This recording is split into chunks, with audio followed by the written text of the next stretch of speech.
Good evening. My name is Kiara Ross, and I'm a sophomore here at the University of New Hampshire studying political science. Tonight I am here representing NALA. NALA is a support group for women of color. We offer a safe place to discuss issues that aren't talked about in everyday conversations.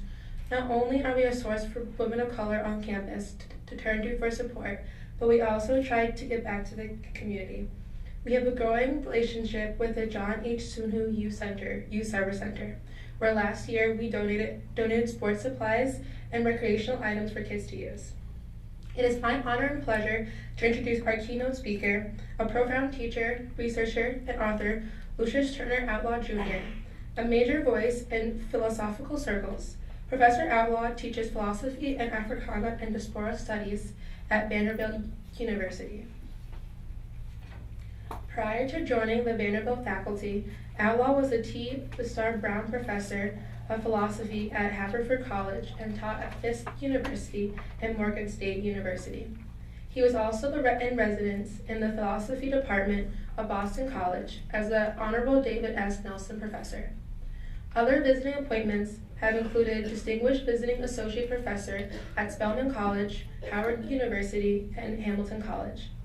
In addition to numerous essays, Outlaw has published on race and philosophy and critical social theory in the interests of Black folks.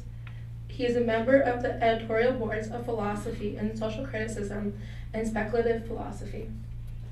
A member of the American Philosophical Association, he has served as the association's board of officers and as a chairman of various APA committees, including Committee of Inclusiveness, the Committee on Blacks in Philosophy, Committee on the Prospects and Future of the Profession, and the Program Committee, and the Executive Committee of Association's Eastern Division.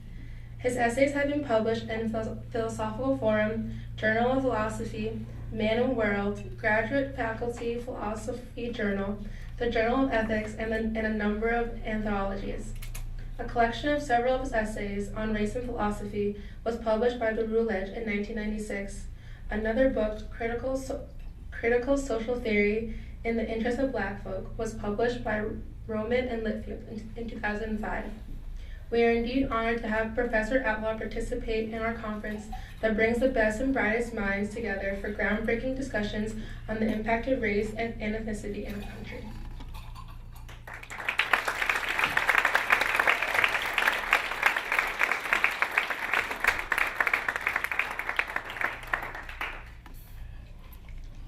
As the proverbial flea riding on the back of the elephant in the proverbial African village said as the elephant was going down a dusty road, "Oh, what dust I raise."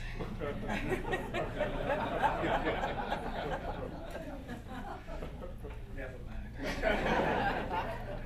Kiara, thank you very much for that introduction. Let me begin with my sincere thanks to Lady Sister Jerry Ann for inviting me to be part of this gathering this weekend. She and I met very briefly during a conference at Dartmouth back in July, so she was taking quite a risk in asking an old boy from Mississippi to come up here to New Hampshire yet again. My first visit was actually as an exchange student at Dartmouth 50 years ago, so it's been some while since I spent some time in New Hampshire, so thank you for having me. My thanks as well to all the people who assisted in organizing this gathering and making it possible for me to be a part of this and to arranging my coming and my going. And of course, Ms. Linda has to be thanked many times over for all of her efforts.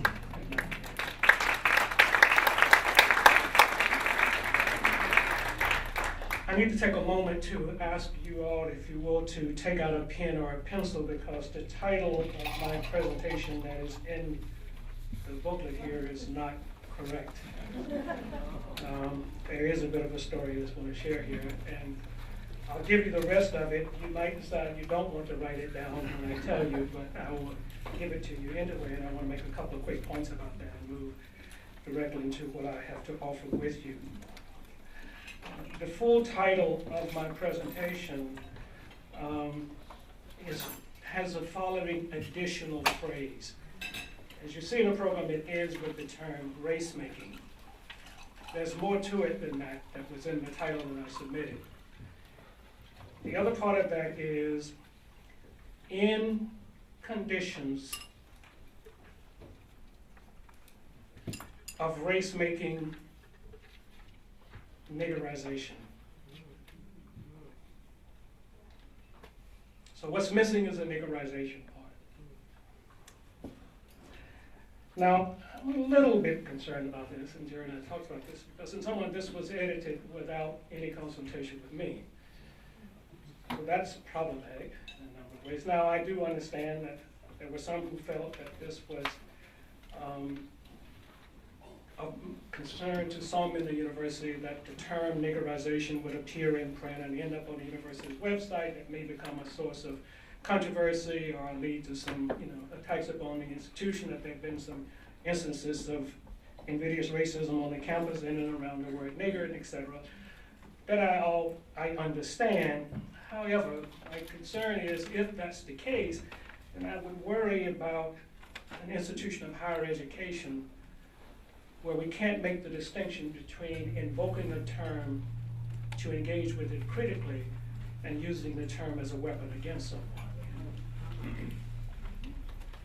If that were the case at the University of New Hampshire, Brother Provost, that would be a serious failure of academic and educational and administrative leadership. I do understand that there are people who don't want to invoke the word nigger, who resort now to what I regard as this juvenile practice of going around talking about the N-word, as though you're a child who has to go to the bathroom and can't say what you have to do, and going around talking about number one or number two. This is what I call ending up on 250 miles on the wrong side of stupid.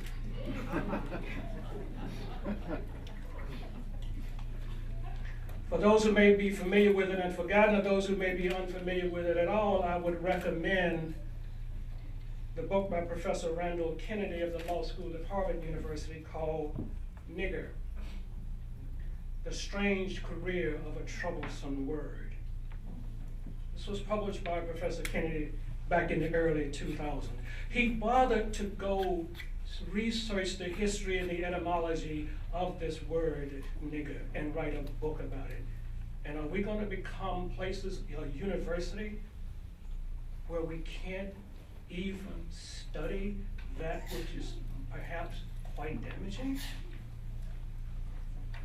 And I said to my wife, and I said to my students, I said, how would we ever teach children not to use the word nigger against someone invidiously by saying to the child, don't call anybody the N-word? And the child runs to the dictionary, turns to the section with N, and sits there and wonders,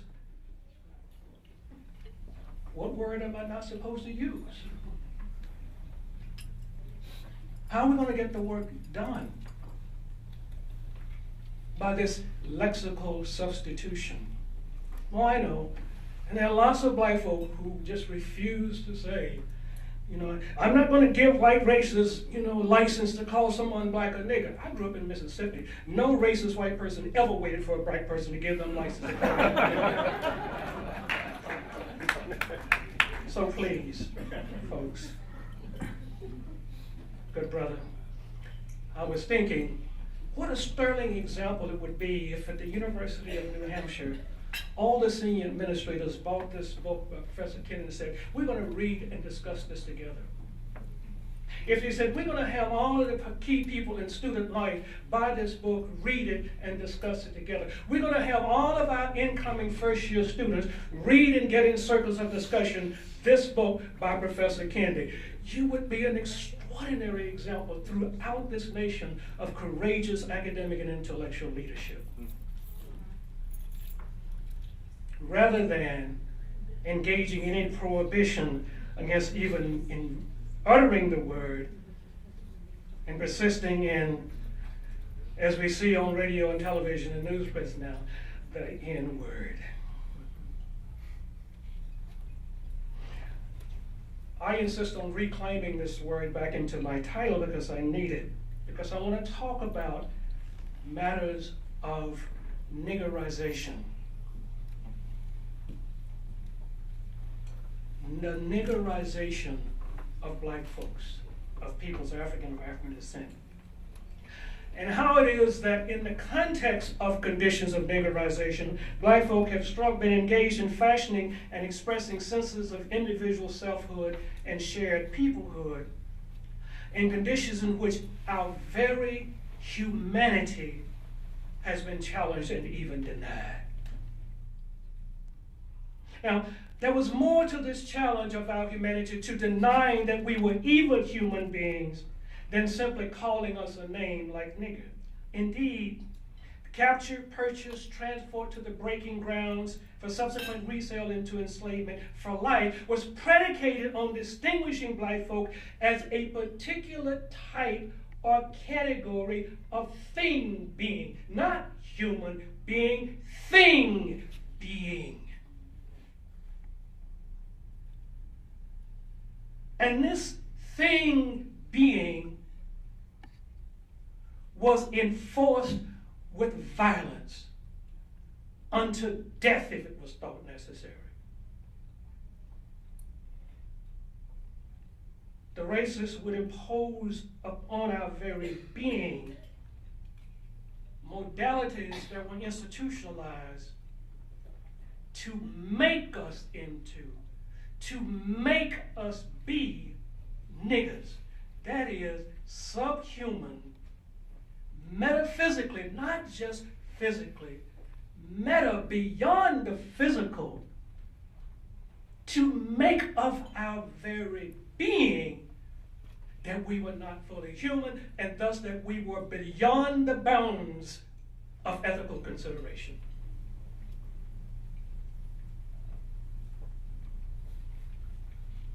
The racism directed against black folk has never, ever been simply about the color of our skin. And every time I hear this, I get driven into apoplexy. You know, it's wrong to discriminate against people simply on the basis of the color of their skin. I said, nobody, certainly not white racists who were spending as much time in the sun and summers getting dark as they could. Nobody was concerned about our skin. It was about our very being. That we not be recognized and respected as human beings, part of the family created by God. And religion and theology joined in that characterization and denial of our humanity. I know only too well because in Mississippi, my father was the janitor of the biggest white Baptist church in my hometown, and it was segregated. And he would have argued with me about how black folk ought to learn to go to church like white folks. I said, yeah, they go to church and praise Jesus on Sunday, call me nigger on Monday. I'm not impressed with how many white folks are in church. I am not surprised that evangelicals support Donald Trump. I grew up with the Christless Christians. It's not new. The word nigger was designed to do work, dehumanizing work. We've got to reclaim this term for critical examination. We have got to defang the term nigger. And many people, of course, for thoughtful reasons, though I don't agree with them, think we should not even utter the word. It has become now like a Harry Potter character. You know the brother in Harry Potter, Voldemort. You can't speak Voldemort's word. He is so evil that to speak his word would invoke all of his evil, bad, magical powers. We have invested the word nigger with more power than it ever had. We will not now, some of us, even speak the term. Words have the meaning that human beings give to them. They have no inherent power. We can make words mean whatever we wish. Do you by chance have queer studies at the University of New Hampshire?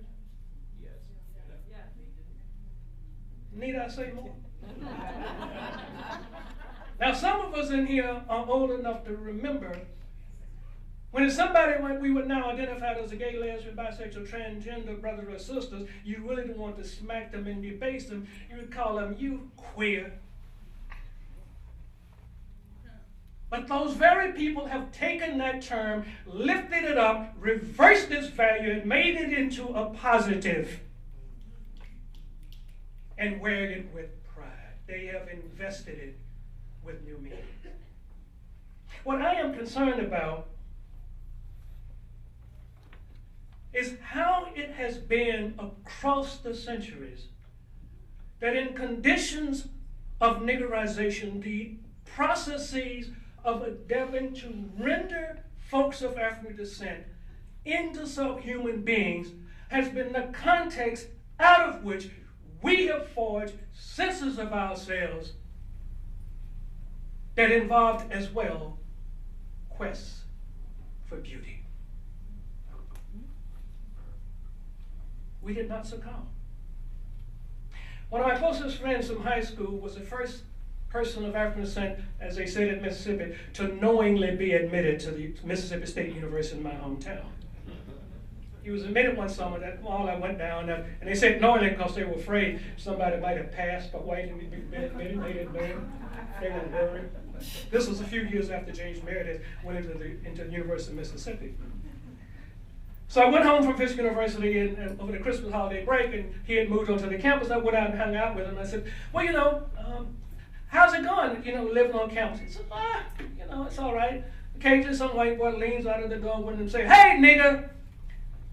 I said, okay, what do you do? Excuse my language. He says, I look at him, flip to the bird and say, fuck you, and go on about his business.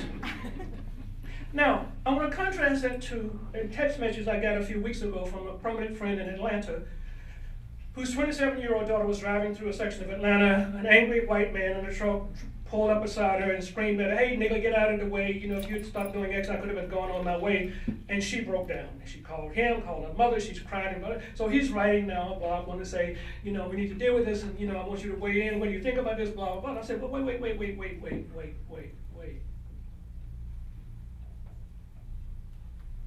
What kind of children are we raising now?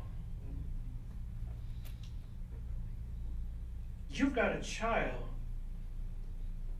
who, in being called nigger, is distraught? What's up with that? Now, the funny is, for my friend, as Brother Perdue was saying, James Baldwin said, you call me nigger? You the problem. That says more about you. It says nothing whatsoever about me. My friend on that campus was really clear about who he was, that a white person would say to him, hey, nigga, whatever, because he was clear about who he was. We are getting young people who apparently aren't very clear about who they are. So he said, if they are characterized or referred to in this way, they crumble. I worry deeply, whether I'm at Vanderbilt, visiting at the University of New Hampshire for a quick minute or wherever, I know what I witnessed on my campus. When students or others, colleagues in a committee will be starting out by something that's a challenging issue on the table, and they begin their response with, well, I'm not comfortable with, and I interrupt and say, this is not a resort.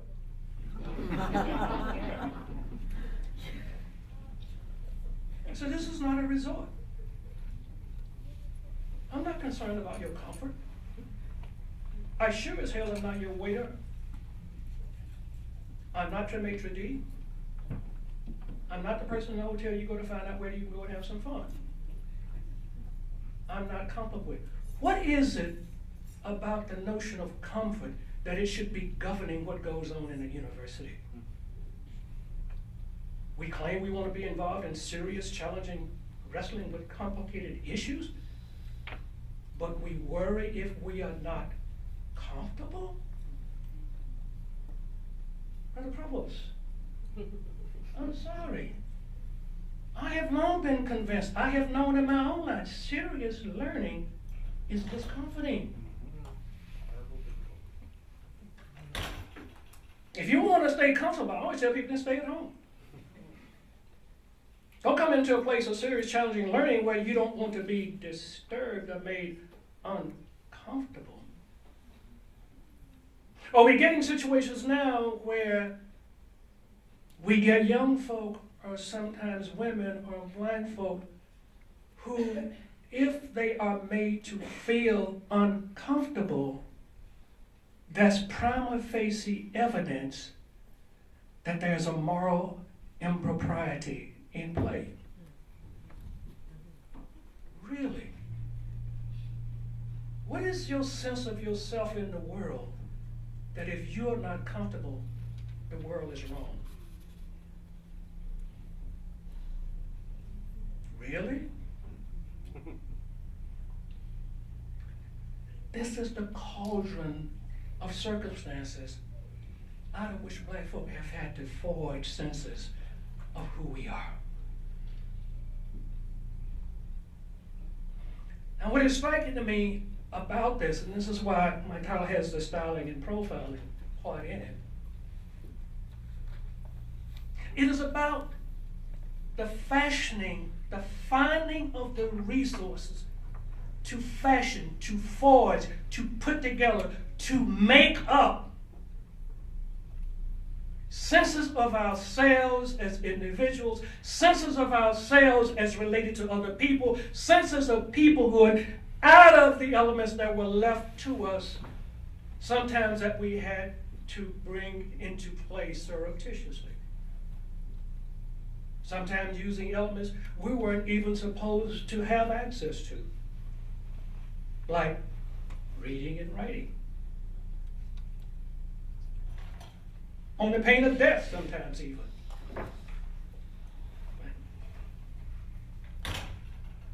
But we had vocabularies, aesthetic vocabularies that we were able to put to work in this fashioning of senses of ourselves, both as persons, as members of families and neighborhoods and communities and church families and etc., and perpetuate them across successive generations. All under conditions where there were those who would take our lives if we dared to stand forth as full human beings. And we would do it artfully. And we would go about comporting ourselves artfully.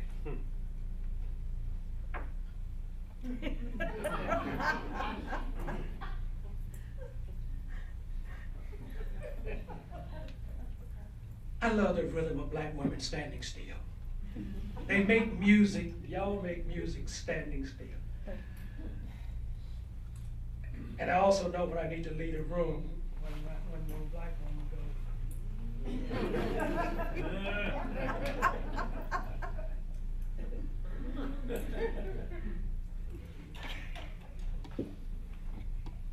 That sense of presence, that sense of self, that is now being manifested, expressed.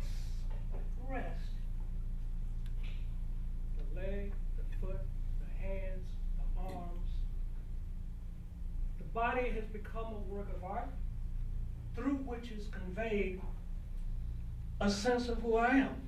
The other thing I've learned after nearly 50 years of marriage, I've learned a lot, and you know, being a knucklehead, and I got 3 sons, so I do know about knuckleheaded males.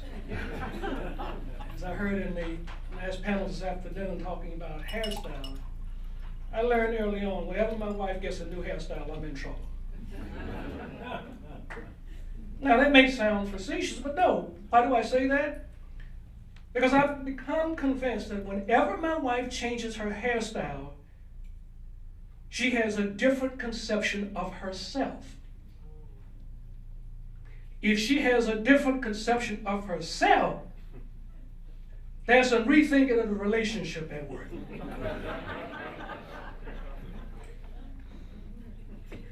Let me just check. Am I wrong about that, lady? Is that? Okay. If she rethinks herself, you can be darn sure she's thinking about the nature of the relationship. And of course, I've learned now, isn't this dress pretty? Well, being a philosopher earlier, I thought she was asking me for my opinion. No, I wasn't asking me for my opinion. I was either to confirm or shut the hell up. So, I said, well, baby, if you don't really want to know, don't ask me. That wasn't what you wanted out of me. Well, what's my point? My point is the styling and the profiling is not about the simplicities of surface things like simply fashion. That the fashioning is about self-fashioning, self-making, peoplehood making under conditions where self and people have been denied and debased.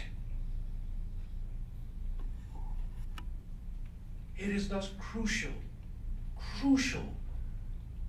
to appreciate this artful fashioning that is at work, that gets manifested in styling and profiling. Now, the truth be told,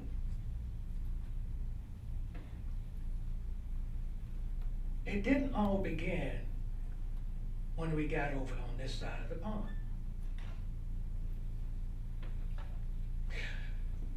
People African, as I say, were somebody long before we were declared that we were nobody.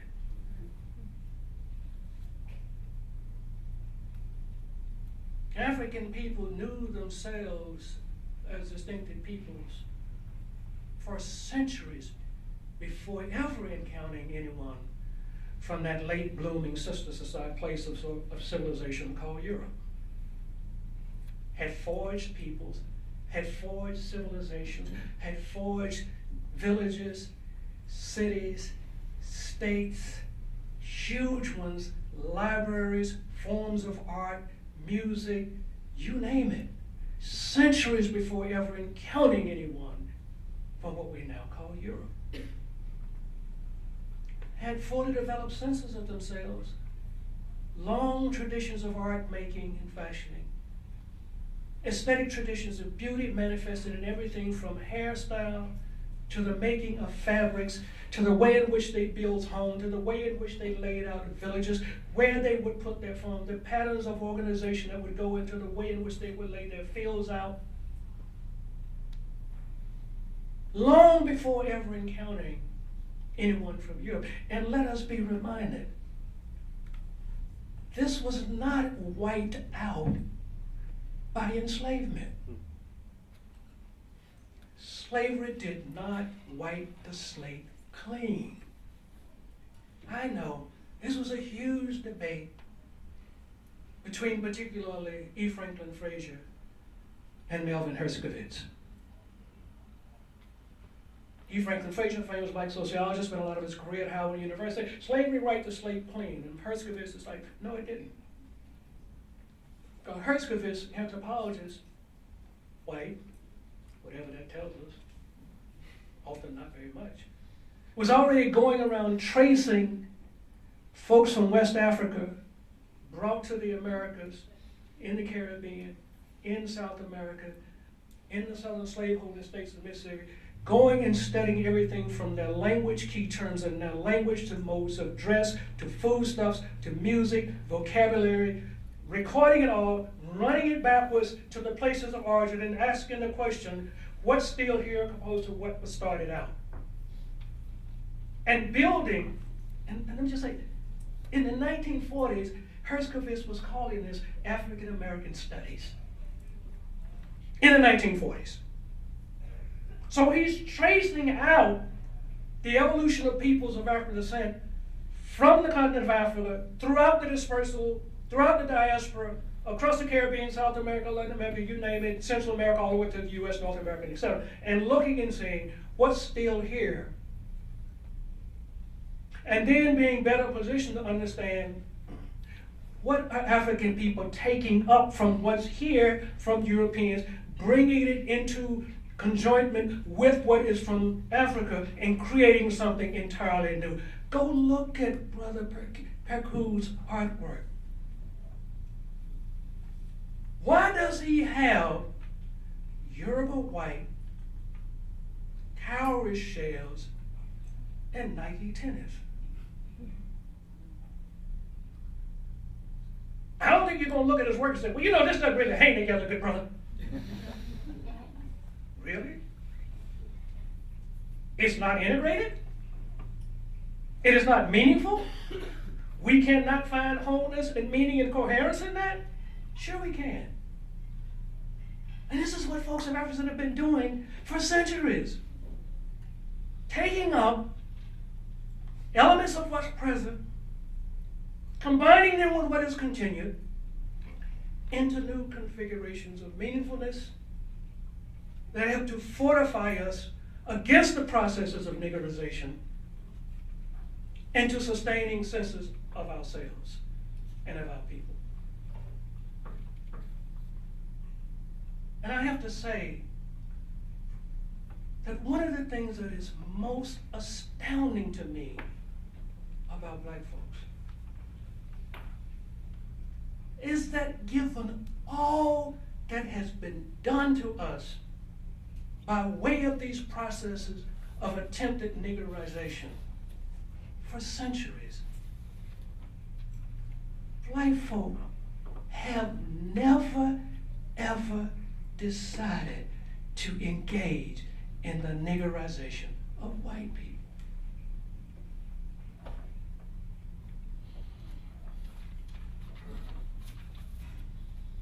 Do I lie? I need help in understanding this. Let me take you back to 2001 in September. What happened in 9/11? What happened that beautiful sunshiny day? How many commercial airliners? How many people died that day? 3,000 plus people, right?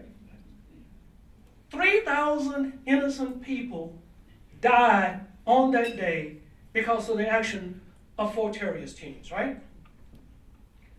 In response, the United States went to war. Am I right?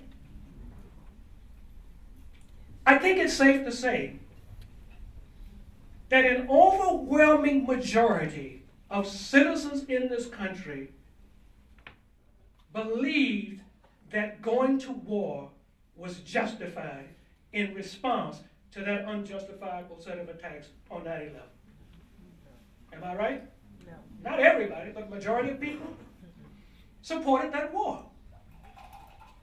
Now, one day, 3,000 deaths. We engage in justified warfare.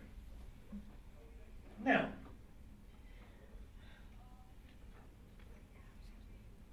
"200 years, millions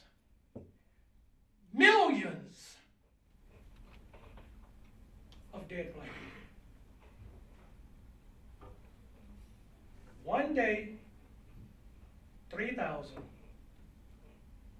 justified warfare against 2 other countries.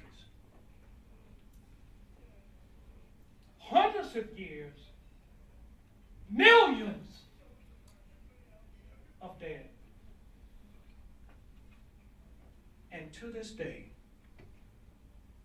black people have never declared war on white people.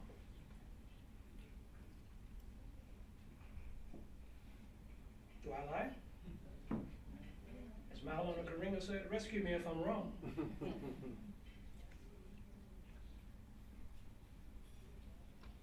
have never declared war on white people. Let's go one step further. A civil rights movement. At least two defining commitments of that movement. One, nonviolence. One day, 3,000, warfare that is still going on in Afghanistan. Hundreds of years, millions. The movement to bring about justice, defined by nonviolence. Secondly, nonviolence grounded in the commitment to love.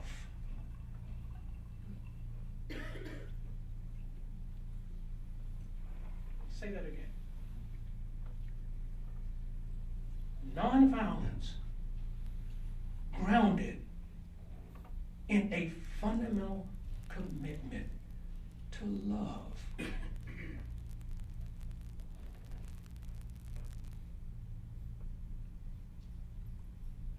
Out of the cauldron of imposed niggerization have common creations. Let's just take music. Some years ago when I was at Haverford, we were having dinner in my home. At the table was a president of Time Warner, who at the time had signed some of the most prominent hip hop artists in the country. So an intense discussion ensued around the table, particularly by a Haverford graduate on the board, Warren Williams, who was criticizing Time Warner for signing up a lot of young rappers who were using misogynist language and the word nigger and all kinds of stuff, and he was very upset about it. And President of Time Warner's position was, look, I don't try to tell artists what to write. At one point he had said, you know, we never listened to Malcolm X. Maybe we should listen to this generation. But he kept being pressed about, and who buys all this music? Do you know? He says, oh yeah, we know who buys this music. So who buys all this rap music? He says most rap music is purchased by middle-class, teenage, white females.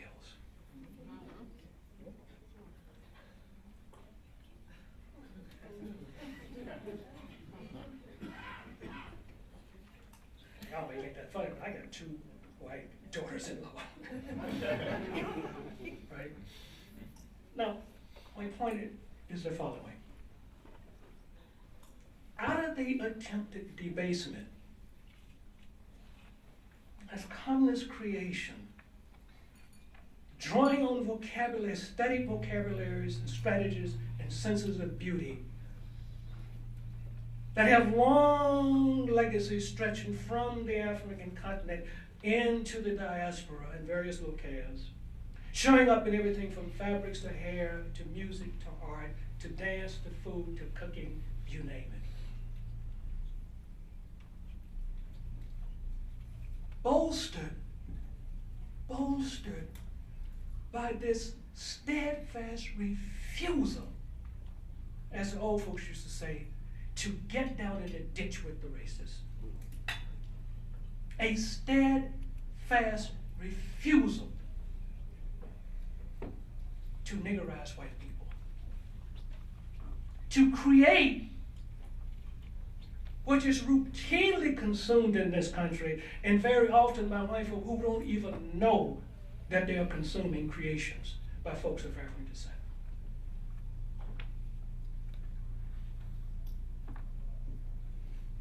It is that deep historical legacy that I hope to have you join me in appreciating. And appreciating then that the expression of style, that the profiling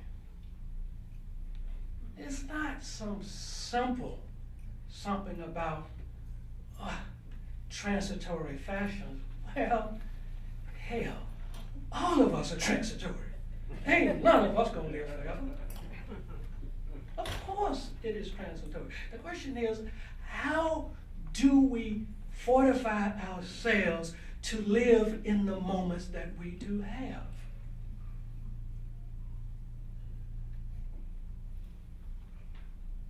How do we appreciate this, what is being expressed from those who have been pushed so low? How have Black folk been able to sustain commitments to beauty in the midst of such ugliness?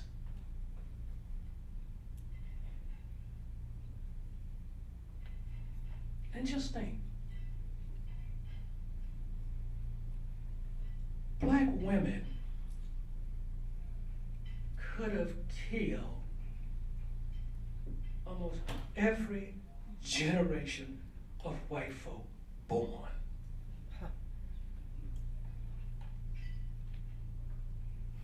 You know how many white babies Black women have taken care of?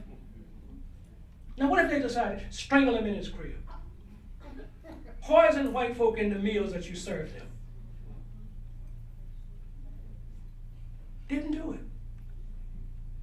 Didn't do it. Lived in the midst of niggerizing ugliness and went forth and created beauty and kept singing to our gods. Did not just take the gods imposed upon it, but transform those into something more. As someone has said, religion is for people who are afraid of going to hell. Spirituality is for people who've already been there. That's to me what the spirituals mean. We ain't worried about going to hell. We've been in hell. Finding beauty in the deepest of ugliness and refusing to be defined by that ugliness. Are we perfect? No. Are all the modalities of styling and profiling about Black folks something I want to endorse? No. I had a discussion with a young Black African-American woman who's a philosophy major. I'm her advisor, mentor. Every other time she was coming to my office, she had on a different wig. So, you know, being an old boy from the Black Power, Black Conscience movement who, you know, used to have an afro that long, you know, at some point I said, well, you know, sister, every time you come to my office, you gotta know, oh, I love me some wigs. Oh. And I have to admit, I get real tripped out when I see a young Black woman with more bald hair on their head than I can ever imagine during what I call the white girl hair toss. You know, can't talk to me because they're, you know, trying to keep that wig out of their eyes, you know. Okay, I realize I'm from another generation, but you know, I do worry. What is that aesthetic about? Why is that your notion of your being beautiful? Last few times she's been in my office, ain't been nothing on her head but her hair. I haven't said anything. Once again, you know, when women change their hair, they change what they think of you, so I just keep my fingers crossed. So no, it isn't the case that everything we do aesthetically is reinforcing of our humanity in ways that I might approve of. Not that anybody's asking for my approval, but no, there are some troublesome ways in which we can construct images of ourselves. Not everything we do aesthetically is beautiful. There's ugliness. It can be sadistic. It can be cruel to ourselves, to women, to children, to others. No. We're a problematic people just like any other people. We are human beings, fragile.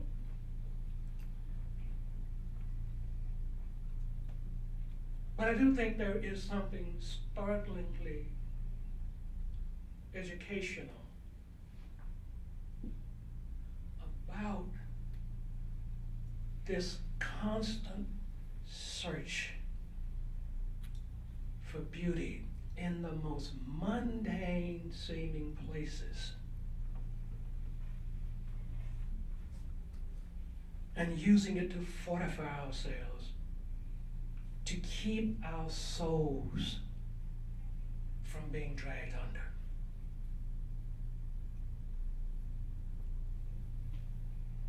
I want to commend you and your colleagues, Sister Lady Jerry, and for lifting up this business about style and expressiveness.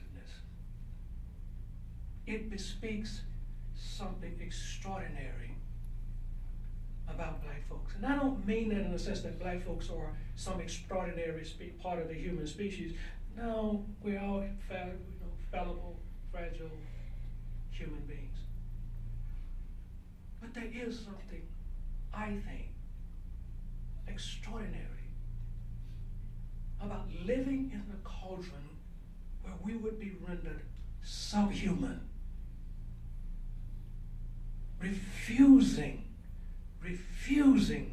to be determined by what would be imposed on us, refusing to be niggerized, constructing senses of ourselves as persons and as a people, and standing forth without vengeance. That to me is extraordinary. That to me is absolutely extraordinary. And all the more so because of how ordinary it is.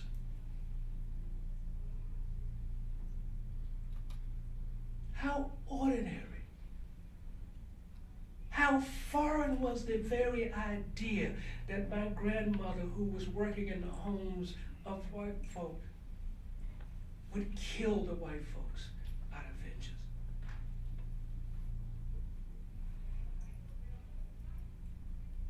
That women caring for white children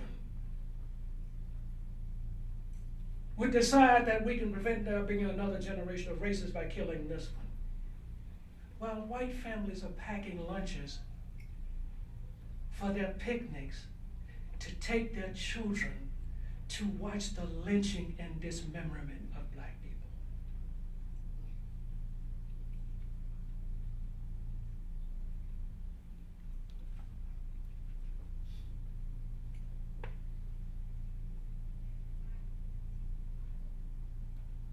There's much to be appreciated in this creativity. I am impressed particularly by those older generation, younger generation now, who are engaging in this effort that some call Afrofuturism. I am impressed by those black folk who have the wherewithal to imagine futures that are not yet, who have the disciplined imagination to construct possibilities that apparently are not yet even on the horizon. And why is that? Because we are beings of evolution. If we do not evolve to resolve the challenges brought to us by new historical circumstances, we will not survive. That is one of the most striking things to me about white folk, the constant evolution. Here's why I have one of the disagreements with the Afrocentrists.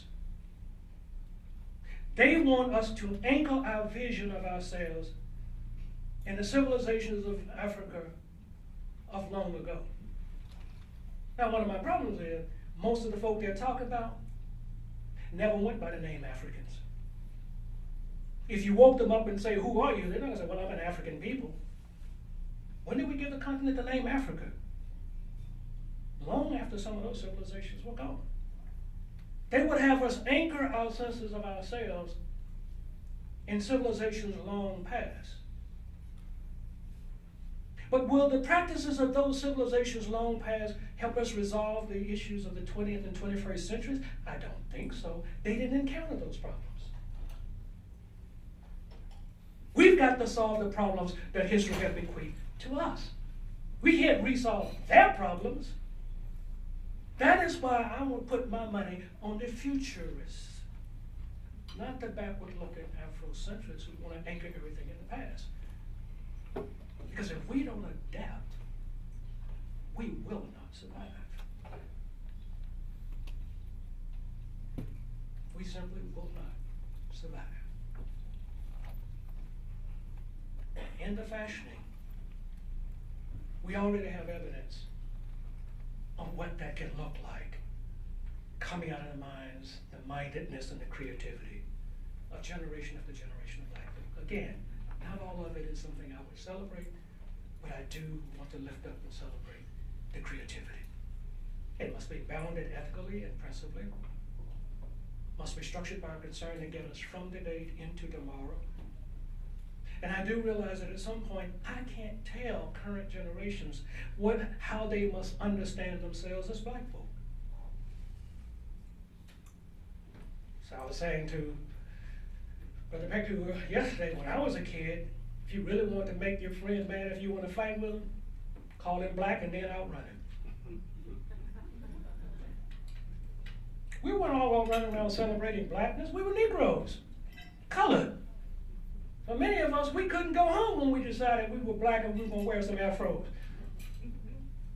Mom and Dad wouldn't let some of their daughters in the house. Am I true about this now? You couldn't even go home with an afro. Girl, what's wrong with your head? My wife has worn sister locks for literally 20 years, and she'll tell you in a heartbeat, this is a political statement. There are people saying, hey, you're not going to be able to get to the profession as a nurse and as a professor at university, even if you don't go straighten your hair. You're like, oh yeah? She'll tell you, this is a political statement. Don't mess with the girl's locks. I'm just saying now. That is part of the story, I believe, about what we might call Black fashioning of style, and the comportment of style, and what I call profiling. We can profile, brothers with their, what Ralph Elson called that limp. Oh. Wait a minute.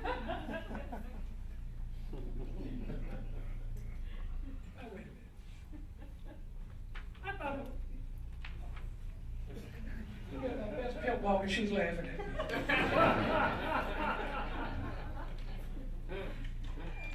There's much going on in this conference upon which we can turn our attention. And as I said to Jerry Ann, look, I want to come in and spend the whole time because I need to listen and hear. I need to learn more. Already I'm listening and understanding that I'm in the midst of a feast.